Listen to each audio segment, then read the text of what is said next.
RSVI info capsule पर ये है RSVI न्यूज अपडेट्स। आइए सुनते हैं देश विदेश की प्रमुख खबरें और सबसे पहले अंतर्राष्ट्रीय खबरें। हिजबुल्लाह का इजराइल पर आक्रामक हमला, एक साथ दागे 35 रॉकेट, हवाई हमले के बजने लगे सायरन। ईरान समर्थित लेबनान के सशस्त्र समूह हिजबुल्लाह ने आक्रामक तेवर दिखाते हुए उत्तरी इजराइल में 35 रॉकेट दागे हैं। रॉकेटों के हमले से उत्तरी इजराइल के सफेद शहर और आसपास के क्षेत्रों में हवाई हमले के सायरन बज गए। इजरायली सेना ने एक बयान में कहा कि हमले में कोई घायल नहीं हुआ है। इसके जवाब में इजराइल ने भी दक्षिण लेबनान में हिजबुल्लाह के बुनियादी ढांचे पर हवाई हमले किए। रिश्ते खत्म, लेकिन भारतीय विमानों का आनंद उठा रहा मालदीव। भारत ने दिए हेलीकॉप्टर, अब MNDF के सैनिक उड़ा रहे। मालदीव से अपने सैन्य अफसर वापस बुलाने के बाद से भारत की ओर से भेंट किए गए 2 हेलीकॉप्टरों को मालदीव सेना MNDF इन हेलीकॉप्टरों को खुद संचालित कर रही है। भारत के दिए हेलीकॉप्टर को हवा में उड़ाया जाता है, उसमें मालदीव नेशनल डिफेंस फोर्स का एक सैनिक अवश्य बैठा होता है। मालदीव के राष्ट्रपति मोहम्मद मुइज्जू ने चीन के प्रबल समर्थक होने के चलते पिछले साल सितंबर में वहां तैनात भारतीय सैनिकों को वापस भारत लौटने को कहा था। इजराइल के सैन्य ठिकानों पर हिजबुल्लाह का बड़ा ड्रोन हमला, रफा में भी इजरायली सेना की कार्यवाही जारी। गाजा युद्ध के दौरान पहली बार लेबनान के हिजबुल्लाह संगठन ने इजराइल के सैन्य ठिकानों पर ड्रोन से बड़ा हमला किया। हिजबुल्लाह ने ड्रोन की पूरी स्क्वाड्रन इजराइल पर हमले के लिए भेजी थी। इससे हुए जानमाल के नुकसान की अभी पुष्टि नहीं मिली है। वैसे इनमें से ज्यादातर ड्रोन को इजराइल के डिफेंस सिस्टम ने आकाश में ही मार गिराया। ईरान समर्थित सशस्त्र संगठन हिजबुल्लाह गाजा के संगठन हमास के समर्थन में इजराइल पर 8 अक्टूबर 2023 से लगातार हमले कर रहा है। ईरान और पश्चिम के बीच बढ़ते तनाव में हो रहा राष्ट्रपति चुनाव, ईरानी स्पीकर कालिबफ भी रेस में हुए शामिल। ईरानी संसद के स्पीकर मोहम्मद कालिबफ ने 28 जून को होने वाले राष्ट्रपति चुनाव के लिए रजिस्ट्रेशन करा लिया है। ये दौड़ में शामिल होने के इच्छुक उम्मीदवारों का आखिरी दिन था। उनसे पहले कट्टरपंथी पूर्व राष्ट्रपति मोहम्मद अहमदीनेजाद ने रजिस्ट्रेशन कराया था। गार्जियन काउंसिल राष्ट्रपति पद में भाग लेने वालों के नाम पर विचार कर सूची जारी करेगी। आइए अब जुड़ते हैं देश के साथ और सुनते हैं राष्ट्रीय खबरें।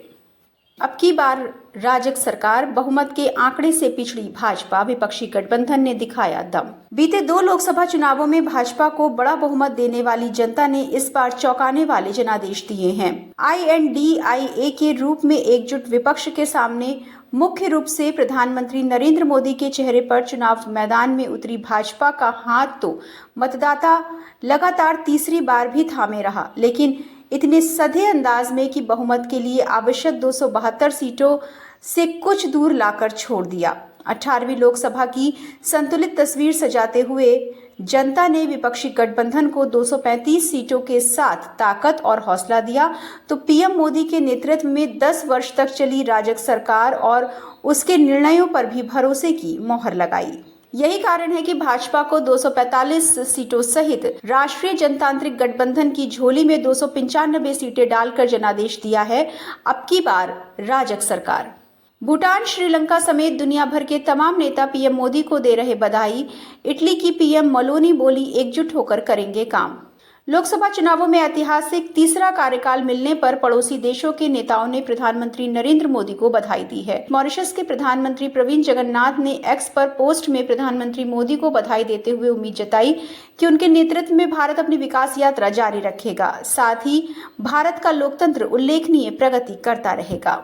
लोक सेवकों को पक्षपात से परे रहना चाहिए। उपराष्ट्रपति धनखड़ ने IAS से जुड़े कार्यक्रम में की शिरकत। उपराष्ट्रपति जगदीप धनखड़ ने लोक सेवकों से पक्षपात से परे रहने का आह्वान करते हुए कहा कि उन्हें राष्ट्रवादी और संघवादी दृष्टिकोण अपनाना चाहिए। उपराष्ट्रपति धनखड़ ने यहां भारतीय प्रशासनिक सेवा 2022 बैच के सहायक सचिवों को संबोधित करते हुए कहा कि लोक सेवकों को सदैव पक्षपातपूर्ण दृष्टिकोण से परे देखना चाहिए। उन्होंने कहा कि एक लोक सेवक को राजनीतिक दलों के साथ संलिप्तता नहीं रखनी चाहिए। कई हिंदी भाषी राज्यों में हुई INDIA की वापसी, यूपी में रहा सबसे अप्रत्याशित परिणाम। विपक्षी गठबंधन INDIA ने हिंदी पट्टी के कई राज्यों में वापसी की है। सबसे अप्रत्याशित परिणाम उत्तर प्रदेश में रहा, जहां समाजवादी पार्टी ने 37 और कांग्रेस ने 6 सीटें जीती हैं।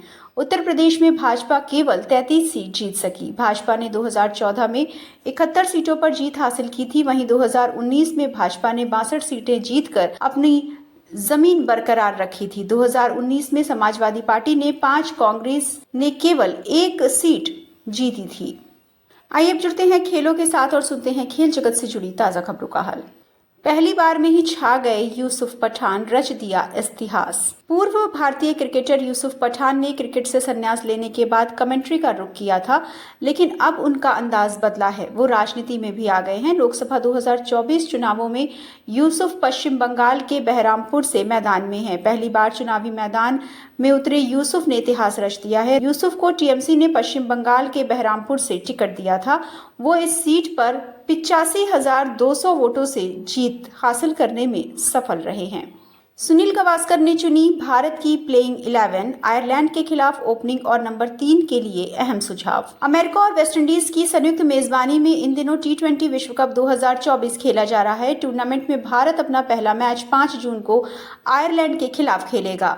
ये टक्कर न्यूयॉर्क के नासाउ काउंटी इंटरनेशनल स्टेडियम में होगी। टीम इंडिया अभी इस मैच की तैयारियों में जुटी है। टूर्नामेंट की शुरुआत से पहले भारत की प्लेइंग 11 को लेकर चर्चा हो रही है।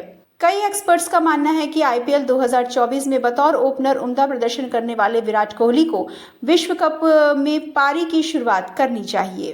अब तक की प्रमुख खबरें, अगली खबरों के साथ जल्द होगी मुलाकात। सुनते रहिए RSV इन्फो कैप्सूल। साक्षी को दीजिए इजाजत। नमस्कार।